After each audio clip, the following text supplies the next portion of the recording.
Yeni maceraya hoş geldiniz arkadaşlar. Bugün yine güzel bölgelerde araştırmalara devam ediyoruz. Birkaç nokta gözümüze çarptı. Yol kenarı burası biliyorsunuz. Ama buralar hep tarihi noktalar olduğu için böyle gözden kaçan noktalar bazen denk geliyor. Şimdi birkaç nokta var gibi hani böyle gözümüzüne baktığımız zaman, ama makineyle baktığımız zaman tabii bu değişiklik gösterecektir. Tarihi noktaları çoğu arkadaşımıza önüne çıktığını düşünüyorum. Çünkü bu gibi tarihi yerlerde bazen böyle yol açarken esasında bu yollar hep patika yolları. Bu yolları genişletip büyütürken böyle bazı noktalar açılıyor veya erozyondan sonra açılan noktalar oluyor veya işte su veya sel baskınından, kar yağmasından sonra bu gibi noktalar bazen böyle gözümüze çarpıyor. Biz de o gözümüze çarpan noktaları değerlendirmeye çalışıyoruz. Şimdi burada baktığımız zaman kayalar bu şekilde gidiyor arkadaşlar. Önce şöyle baktığımda şu figür, bakın, sanki böyle bir kuş kanadı gibi, yani kuşun böyle bu tarafa bakış açısı gibi bir açı var kayada. Tabii siz şimdi geniş açı olarak gördüğünüz için daha net bir şekilde size görünecek. Ama biz buradan canlı baktığımız için bazı noktaları kaçırıyoruz ve kaçırdığımız için de göremiyoruz. O yüzden siz gördüğünüz zaman, böyle bizim gözden kaçırdığımız noktaları gördüğünüz zaman bizlere yorumlarda yazarsanız bizlere destek olmuş olursunuz. Bir katkınız olur yani. Şimdi burada şöyle makinemizde gösterelim. Oksit modunda bir nokta arıyoruz. Önce oksit modunda bir nokta yakalamamız lazım ki bir metali bulabilmemiz için. Çünkü oksit biliyorsunuz ki metalların zaman içerisinde oluşturmuş olduğu bir manyetik alan arkadaşlar. Şimdi bu aradan şöyle bir alan taramamızı kaldıralım bu şekilde. Gördüğünüz gibi. Bakın bu şekilde bir yön veriyor bize. Devam edelim bakalım şöyle. Bir de rüzgar var. O biçim. Şöyle devam edelim. Devam edelim.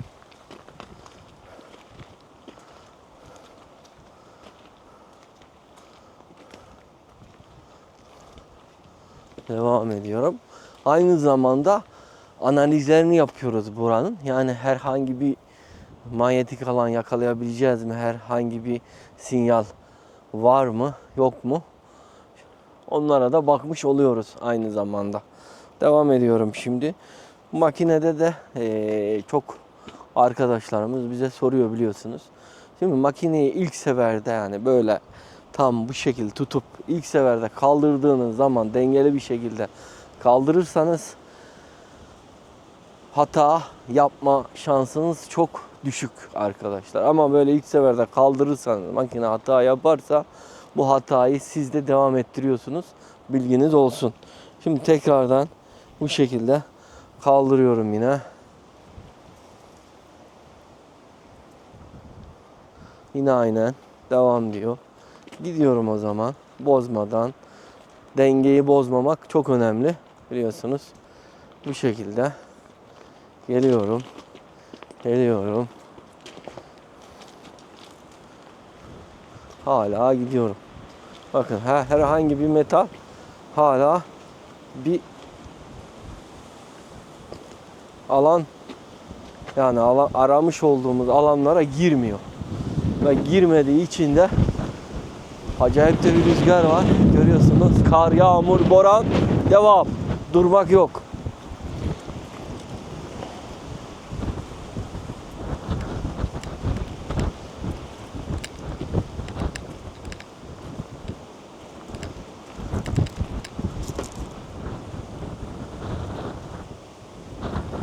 Bakın burada bir nokta veriyor. Şimdi bu noktayı değerlendirelim. Şöyle bir de tam şu noktadan bakalım. Bu şekilde. Bu arada bir metal, yani bir manyetik alan var arkadaşlar. Bir devam edelim, şöyle bakalım nasıl bir tepki verecek. Şöyle. Bakın bu arada bir manyetik alan oluşuyor. Gayet güzel bir sinyal var burada, bakın. Elime dikkatli baktığınız zaman makinenin dönüş hızı olsun, manyetik alanın dağılma hızı olsun, yani büyüklüğü ve küçüklüğü olsun, gayet güzel bir şekilde algılıyor. Şimdi burada yapmamız gereken olay her zamanki gibi altın modunu alacağız. Altın modunu neden alacağız arkadaşlar? Şu sebepten dolayı, buradaki bir metal ve bu metal eski bir metal manyetik alan oluşturuyor. Alan taramamızın sinyaline yakalanıyor. Şimdi de bu metalin ne kadar değerli veya değersiz olduğunu öğrenme amaçlı altın modunu alacağız. Altın modunda dönerse, iyi bir sinyal verirse buradaki metalin değerli olduğunu anlayacağız. Ama altın modunda iyi bir sinyal vermezse buraya geçeceğiz. Şimdi tam üstündeyim yine. Bakın bu şekilde üstündeyim. Gördüğünüz gibi elimi sabit bir şekilde tutuyorum. Bakın burada değerli bir metal veriyor. Bu ne olabilir? Yani metalin manyetik alanı bayağı güçlü arkadaşlar. Ne olabilir bu? Burada yaklaşık 7'ye 7, 5'e 5, 4'e 4 gibi bir malzeme olabilir diye tahmin ediyorum. Şimdi burada bir analiz yapalım. Şöyle ufaktan bir analiz yapalım. Cihazlarımızla bakmadan önce. Şöyle gel biraz. Şimdi şöyle baktığımızda kaya bu şekilde aşağıya doğru iniyor arkadaşlar. Net bir şekilde. Şuradan da bir bağlantı var. Görüyor musun? Bu da bu tarafa doğru iniyor. Şu ara sanki böyle doldurulmuş gibi, yığma gibi, kasa gibi düşünebiliriz. Çünkü burada bakın bir nokta var. Bu şu da olabilir. Yani biz şimdi burada konuşuyoruz, değerlendirmelerimizi yapıyoruz ama üst taraftan veya burası yol kenarı, az önce söylemiş olduğum gibi, yoldan geçerken bir şey atmış da olabilir veya erozyondan dolayı bir şey girmiş de olabilir. Atık malzemede olma imkanı yüksek. Neden dolayı? Günümüzde biliyorsunuz ki artık bütün üretilen ürünlerde kaplama var. Galvaniz kaplama, alüminyum kaplama. Bunlar da doğal olarak bir zaman aşımına girdiği için o zaman aşımından sonra doğal olarak ne üretiyor? Manyetik bir alan üretiyor arkadaşlar. Onu da göz önünde bulundurmak lazım. Şimdi burada bir analizimizi yapalım. Yeraltı görüntülememizle bir bakalım. Durumları bir değerlendirelim. İyi bir sinyale benziyor ve bu sinyali değerlendirmek lazım. O yüzden bakalım, görelim diyorum. Önce bir makinelerimizi kuralım. Değerlendirmelerimizi yapalım. Şu cihazlarımızı bir açalım. Her zaman söylediğimiz gibi G portaldan girişimizi gerçekleştiriyoruz ve direkt zaten cihazımıza bağlandı arkadaşlar. Şimdi burada yapmamız gereken olay 3G taramadan, zaten o kadar yerimiz şey değil, büyük değil. Tabii bu hacime göre, alana göre değişiklik gösterebilir.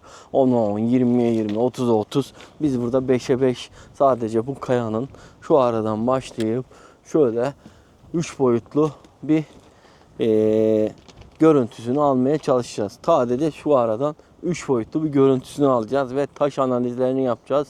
Toprak analizlerini yapacağız. Aynı zamanda size göstermeye çalışacağız. Şimdi buradan başlat butonuna bastım. Sen şöyle eline al. Onu koy buraya. Şimdi birazdan lazım olacak o. Şöyle hemen onu göster. Tamam mı? Bir saniye. Böyle sesimizi de açalım. Hem onu göstermeye çalış hem de beni. Tam buradan başlıyorum bak.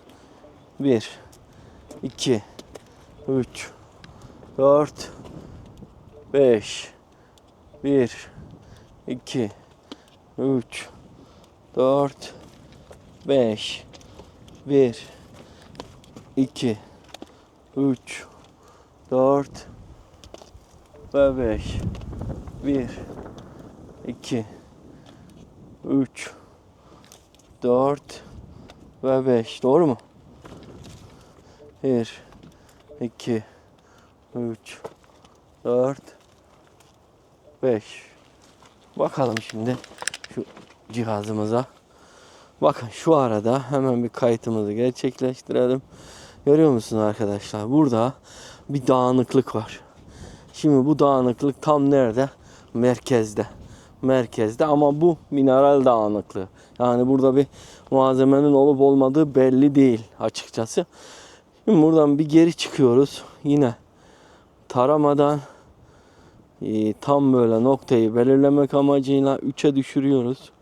Bakın 3'e düşürüyoruz ve bu aradan şöyle bir tespit daha yapıyoruz. 2, 3. Alanı biraz daha daralttık yani sizin anlayacağınız. Ve şuradan gördüğünüz gibi bakın biraz daha malzemenin boyutunu aşağı yukarı çıkardık. Şimdi bunu da kaydediyorum. Hemen yine bir alanı daha daraltacağım. Bir sefer 4 yapacağım. Tam noktayı belirlemeye çalışacağız. Bakın kırmızılığın başladığı nokta tam şu ara. Şimdi oraya bakıyorum. 1, 2, 3, 4. Hemen yana geliyorum. 1, 2, 3, 4. Görüyor musun? Kırmızılık karşımıza çıktı. Devam ediyorum. Bozmadan. Evet. Gördüğünüz gibi kayıtlarımızı gerçekleştirdim. Bakalım şimdi. Şimdi analiz yapmamız gereken olay burası arkadaşlar. Bakın tam kırmızı höbe yakaladık. Ve analiz yapmamız gerekiyor. Şimdi genel derinlik diyorum. Bakın 19 metre gösteriyor. Bu makinenin, cihazın size vermiş olduğu genel derinlik. Şimdi genel derinlikten ne yapıyoruz? Buradan taşlı yapılar. Bakın taşlı, mineralli yapılar. Ne diyor burada? Çok mineral. Evet, çok minerale giriyoruz. Bakın 80 santim. Görüyor musunuz? Kaç santimde malzemeyi görmemiz lazım? En az 58-60 santimde malzemeyi net bir şekilde görmemiz lazım arkadaşlar. Yani 50-51 santim dediğimizde yani bu metalin derinliği, yani genel derinliği, genel analizlere göre konuşuyorum. Yaklaşık 50-60 santim bir derinlikte. Bu da ne olabilir? Bakın ne olabilir? Onun açıklamasını da yapayım. Bu da eşkıyaların, biliyorsunuz o dönemlerde ani sakladığı, yani geçerken bir yere saklayıp geçtiği bir malzeme olabilir. Veya atık malzeme olabilir. Veya o dönemde bu patika yollardan geçen insanların ani sakladıkları bir malzeme olabilir arkadaşlar. Hemen burada ne yapıyoruz? Başlığımızı çıkarıyoruz. Ve buradan dedektör başlığımızı takıyoruz arkadaşlar. Ve buradan şöyle göster. Gelişmiş arama diyoruz. Gelişmiş aramadan toprak ayarımızı 5. seviyeye çıkarıyoruz. Aşağı menüye giriyoruz. Toprak takibimizi açıyoruz. Ve burada hassasiyetimizi sona alıyoruz. Neden sona alıyoruz? Çünkü ya cihaz kapandı. İşte bu menüyü de aslında iyi yapamamışlar arkadaşlar. Onu da dile getirmek lazım. Aslında çıkayım derken dedektör kapanıyor. Orası da biraz tartışılabilir bir konu yani bence. Şimdi buradan aşağı menüye geliyoruz. Toprak takibimizi açıyoruz. Hassasiyetimizi tekrardan ne yapıyoruz? Ayarlıyoruz. Ve şimdi bu şekilde. Bunun sesi niye çıkmıyor ya? Evet. Sesi biraz kısılmış. Açmamız lazım aslında da. Menüye bir girelim. Olmazsa ses ayarlarını bir açalım.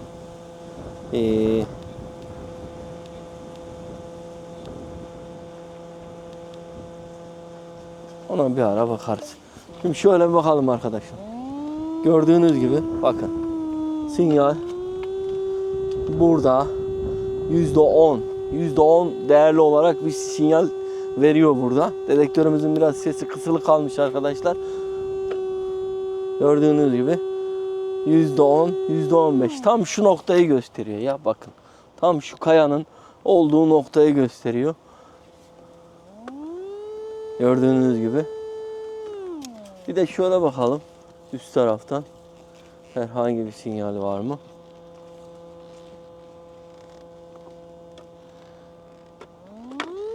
Tam burası.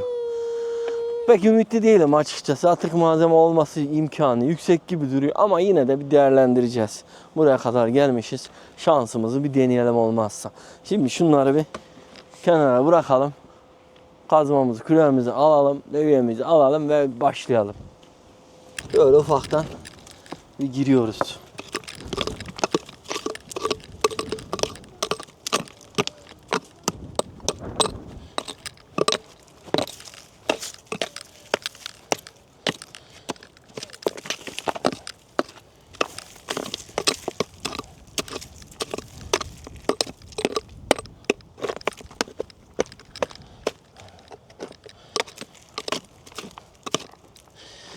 Fazla bir işaret yok ama yani sonuçta bir metal var arkadaşlar burada. İşaret konusunda o kadar oyma işte herhangi bir işaretimiz yok. Zaten bize önemli olan da bir metalin sinyal vermiş olması. Yani sonuçta onu değerlendiriyoruz burada. Tabi burada eski kervan yollarının yanı olması sebebiyle ona da bakmış oluyoruz açıkçası. İşin net tarafı burası.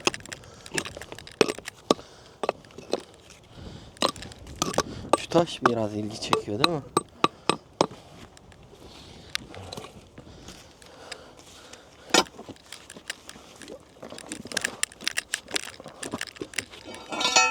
Önce şöyle ufaktan bir dalalım.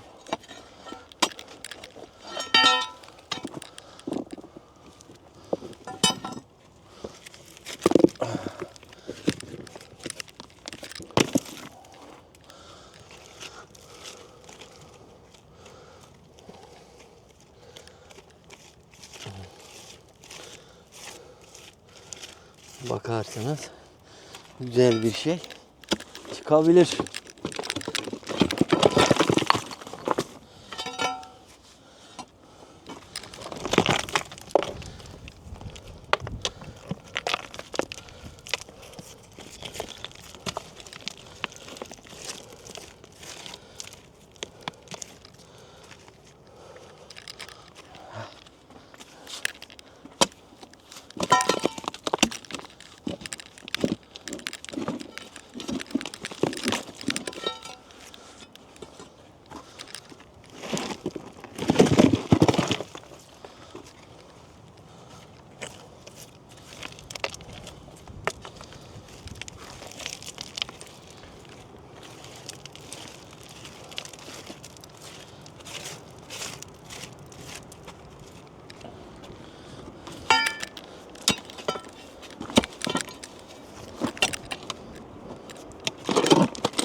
Görüyor musun kayanın yapısını?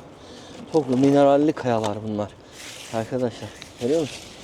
O kadar mineral var ki kayada artık yani şey olmuş. Mineral yuvasına dönmüş.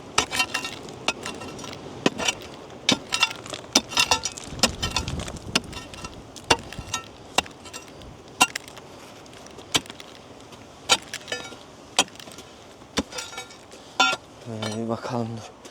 Panterimizle.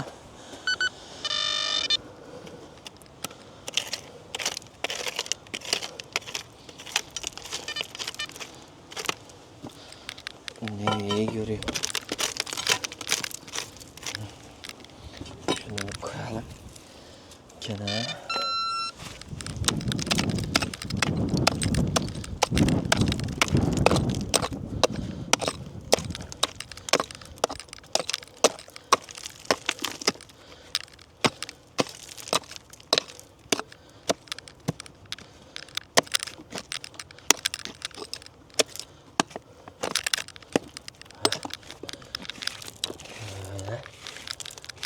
isteyelim.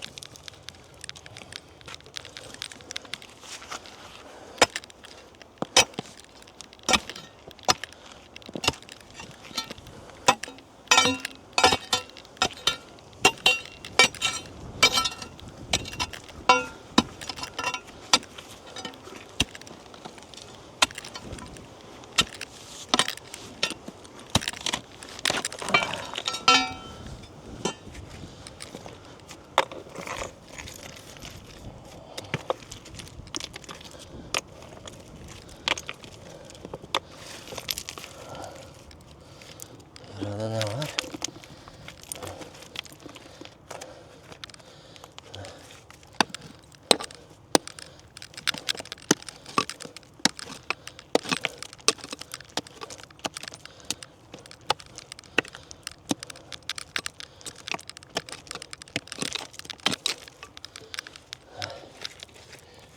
Burada bir oyma gibi bir nokta var. Şimdi şu araya bir girelim mi?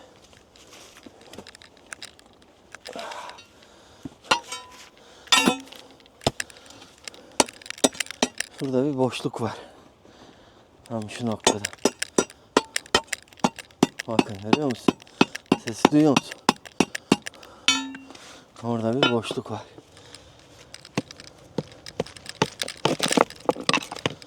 Böyle bir açalım.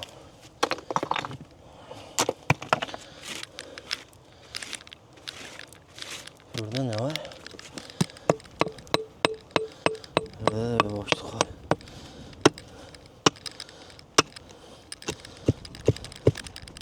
Görüyor musun?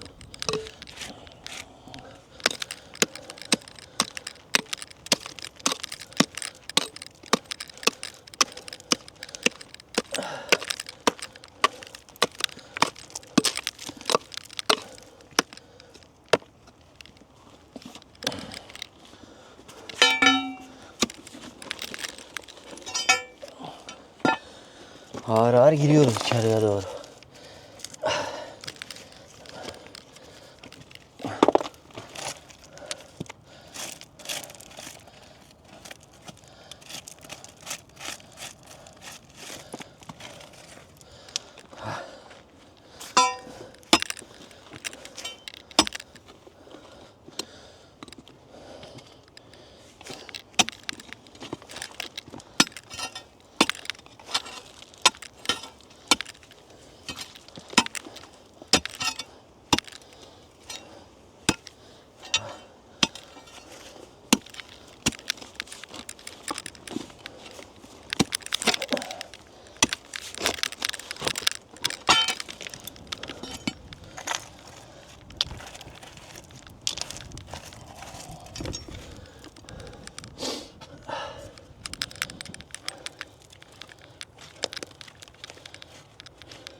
Bir şey yok gibi ha. Manteri bir alayım.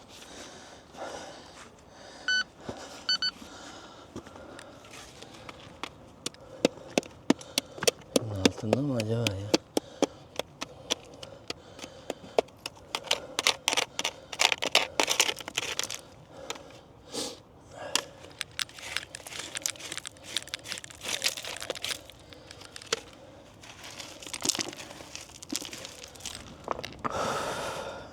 Şuraya doğru da bir girelim.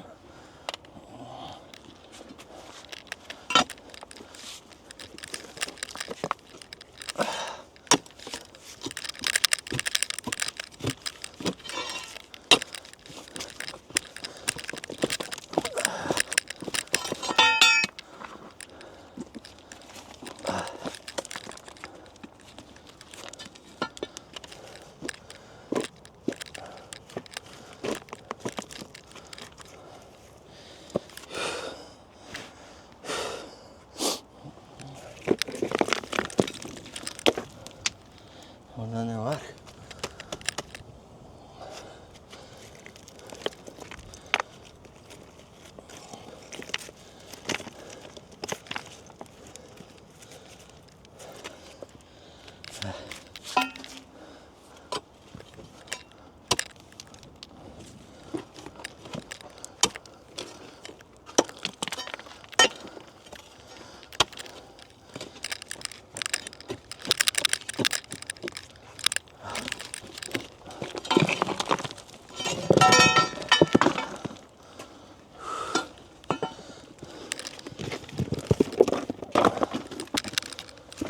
Burada da bir şeyler yok.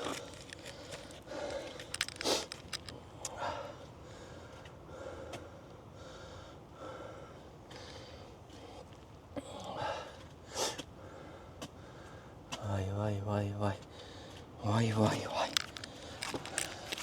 Vay canını yediğim vay.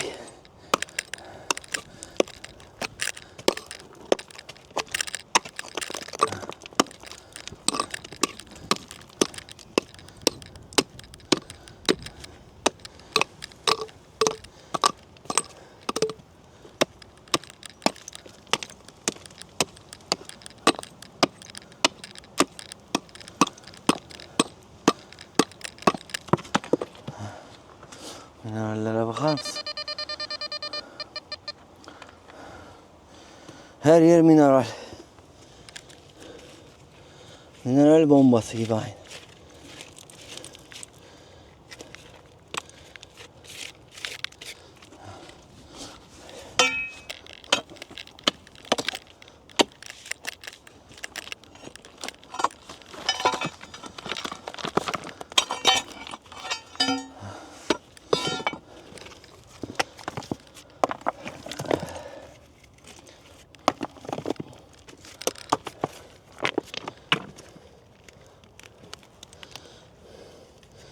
Nerede bu?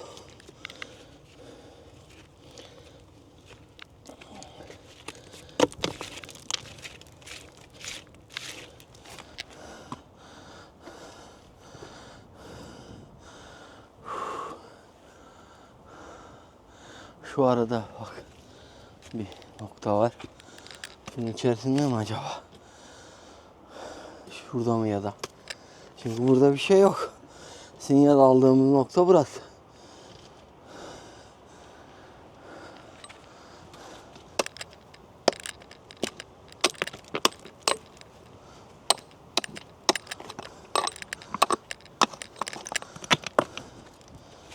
Sinyal aldığımız nokta burası.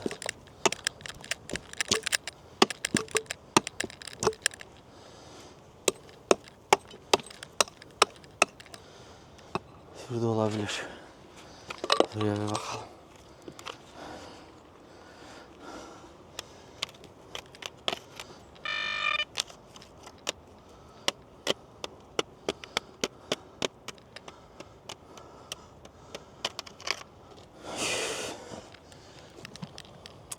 Tek çare var, o da burası.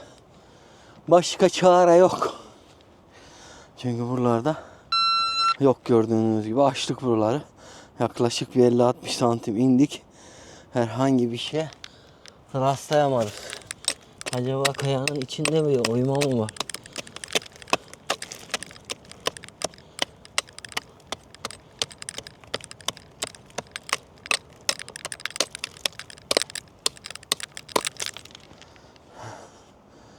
Dışarıda mı var, içeride mi var?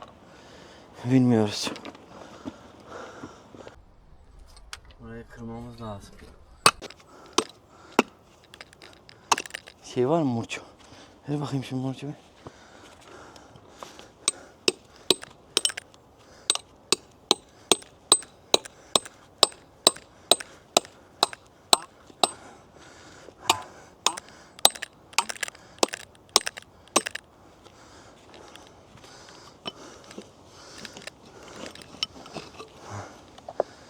Arkadaşlar yanımızda malzeme de fazla yok.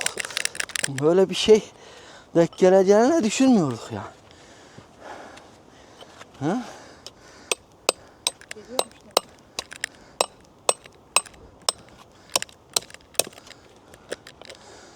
Değil mi?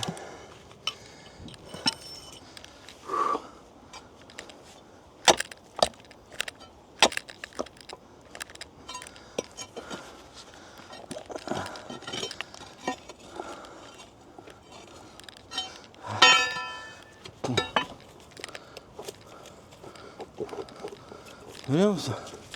Nereden ne çıkıyor? He?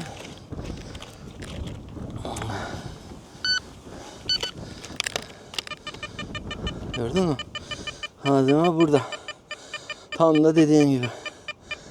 Görüyor musun? Burada bir yerde. Şimdi dur bakayım. Şunu bir bırakalım. Taşın içine koymuş adamlar.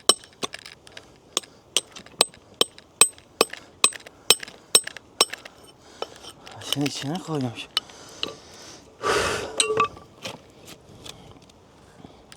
Bir bakayım. Ha?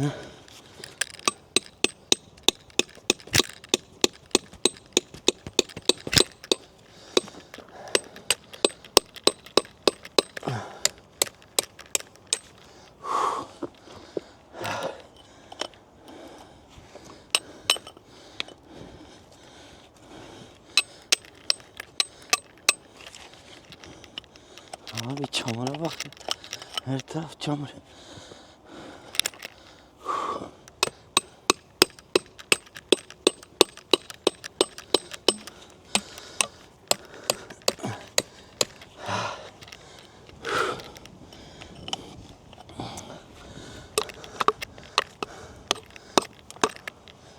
Adem burada.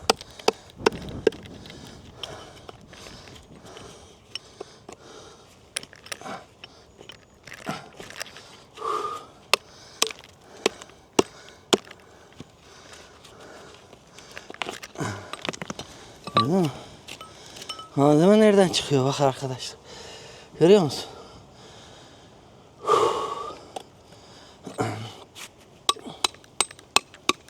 Çekici olmaması kötü oldu.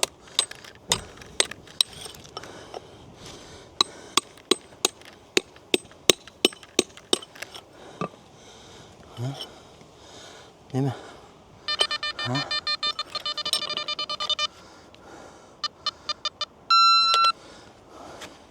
Bu eldivende bir şey mi var ya? Elime batıp duruyor.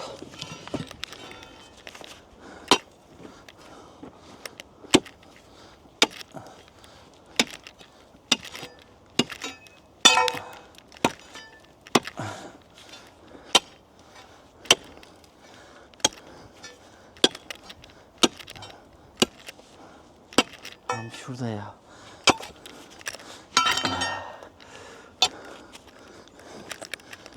Sıkışmış. Sıkışmış.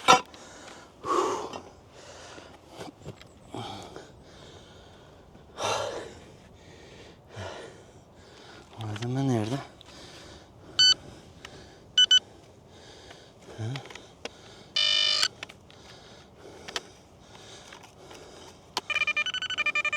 Burada bak. Dur bakayım. Ana burada. Bir dur la şurada.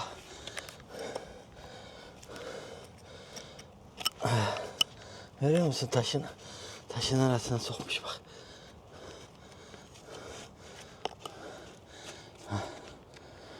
Bak gördün mü?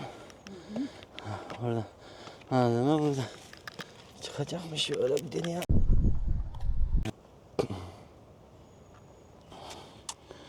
Görüyor musun arkadaşlar? Malzemeyi çıkardık.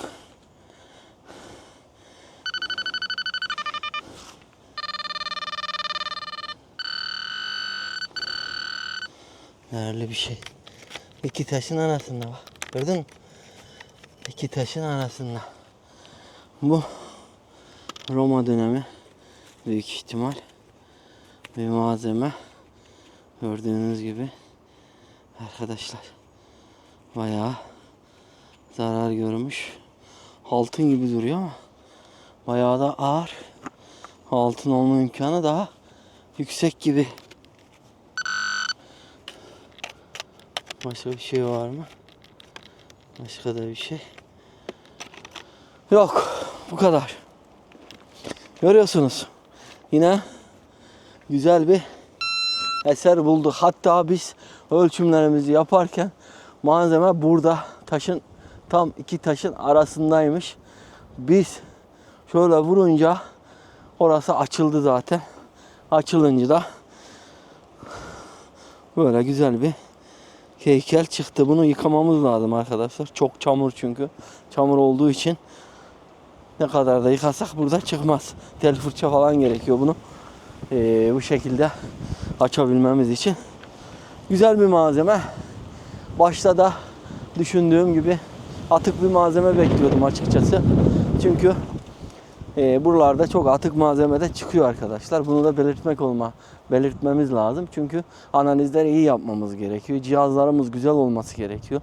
Bu şekil güzel parçalar bulabilmek için. Tabi bu da zamanın yıpranmışlığı, erozyonların, yıllarca orada kalmanın dolayı yamulmuş zaten.